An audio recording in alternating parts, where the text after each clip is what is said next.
ശബരിമലയിൽ ദർശനത്തിനെത്തുന്ന ഭക്തരുടെ എണ്ണം 87,000 കടന്നു. ഇതോടെ സന്നിധാനത്ത് വൻ ഭക്തജന തിരക്ക് എന്ന റിപ്പോർട്ടുകളാണ് പുറത്തുവരുന്നത്. ഇന്നലെ ദർശനം നടത്തിയത് 87,216 പേരാണ്.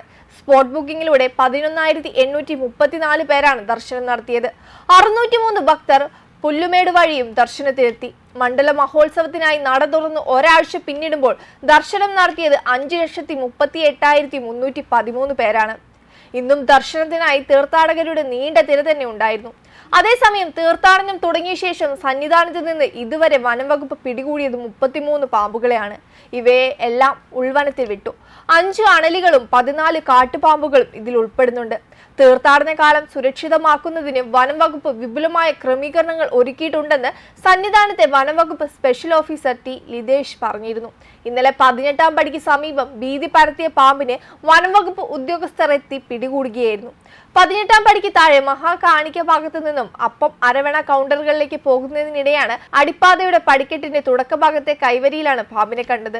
100 കണക്കിന് ഭക്തർ കടന്നു പോകുന്ന പടിക്കെട്ടിന്റെ തുടക്കഭാഗത്ത് ഡ്യൂട്ടിയിലുണ്ടായിരുന്ന പോലീസുകാരാണ് കൈവരിയിൽ നീണ്ടു നിവർന്നു കിടക്കുന്ന നിലയിൽ 2 അടിയിലേറെ നീളം വരുന്ന പാമ്പിനെ കണ്ടത്. ഉടൻ തന്നെ ഈ ഭാഗത്തു കൂടി തീർത്ഥാടകർ അടിപ്പാതയിലേക്ക് കടക്കുന്നത് തടഞ്ഞു. സംഭവം അറിഞ്ഞെത്തിയ വനംവകുപ്പ് ഉദ്യോഗസ്ഥർ പിടികൂടാൻ ശ്രമിക്കുന്നതിനിടെ പാമ്പ് കൈവരിയിൽ നിന്നും പടിക്കെട്ടിലേക്ക് ചാടി. തുടർന്ന് പാമ്പിനെ പിടികൂടി കുപ്പിയിലാക്കി. ഇതോടെ 20 മിനിറ്റ് നീണ്ട ഉദ്യോഗത്തിന് വിരാമമായി. വിഷമില്ലാത്ത കാട്ടുപാമ്പാണ് ഇതെന്ന് വനംവകുപ്പ് ഉദ്യോഗസ്ഥർ അറിയിക്കുകയും ചെയ്തു. സന്നിധാനത്തിന്റെ പല ഭാഗങ്ങളിൽ നിന്നും വിഷപ്പാമ്പുകളെ പിടികൂടാറുണ്ടെങ്കിലും 18-ാം പടിക്ക് സമീപത്തു നിന്നും പാമ്പിനെ പിടികൂടുന്നത് ഇതാദ്യമാണ്.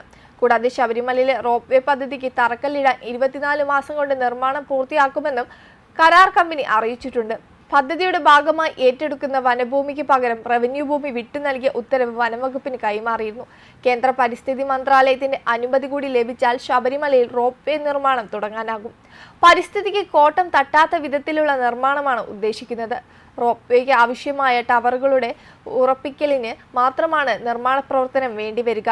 നട്ടും ബോൾട്ടും ഉപയോഗിച്ച് ഘടിപ്പിക്കുന്ന തരത്തിലാണ് ടവറുകൾ. 14 വർഷം പഴക്കമുള്ള പദ്ധതിയാണ് യാഥാർത്ഥ്യമാകാൻ തുടങ്ങുന്നത്. മാളികപ്പുറത്തിന് പിന്നിലാകും റോപ്പ് വേ സന്നിധാനത്തെ സ്റ്റേഷൻ സ്ഥാപിക്കുക. 2.7 കിലോമീറ്റർ കടന്ന് പമ്പ ഹിൽ ടോപ്പ് സ്റ്റേഷനിലാണ് മറ്റൊരു റോപ്പ് വേ. ശബരിമല മാസ്റ്റർ പ്ലാനിന്റെ ഭാഗമായുള്ള പദ്ധതിക്ക് 2011 ആഗോള കരാർ വിളിക്കുകയും 2015 കരാർ ഉറപ്പിക്കുകയും ചെയ്തിരുന്നു. 18 step Damodar cable car private limited എന്ന സ്ഥാപനമാണ് കരാർ നേടിയത്. വനനശീകരണം ചൂണ്ടിക്കാട്ടി പദ്ധതിയെ വനംവകുപ്പ് തുടക്കത്തിൽ എതിർത്തു. ആദ്യ പദ്ധതി രേഖാപ്രകാരം 200-ലധികം മരങ്ങൾ മുറിക്കേണ്ടി വരുമായിരുന്നു. 2 സ്റ്റേഷനുകളും വനഭൂമിയിലായിരുന്നു എന്നതാണ് പ്രശ്നമായത്. എന്നാൽ പിന്നീട് രൂപരേഖ മാറ്റിയതോടെ ശബരിമല റോപ്പ് വേ സ്വപ്നത്തിന് വീണ്ടും ജീവൻ വയ്ക്കുകയായിരുന്നു. വെബ് ഡെസ്ക് കർമ്മ ന്യൂസ്.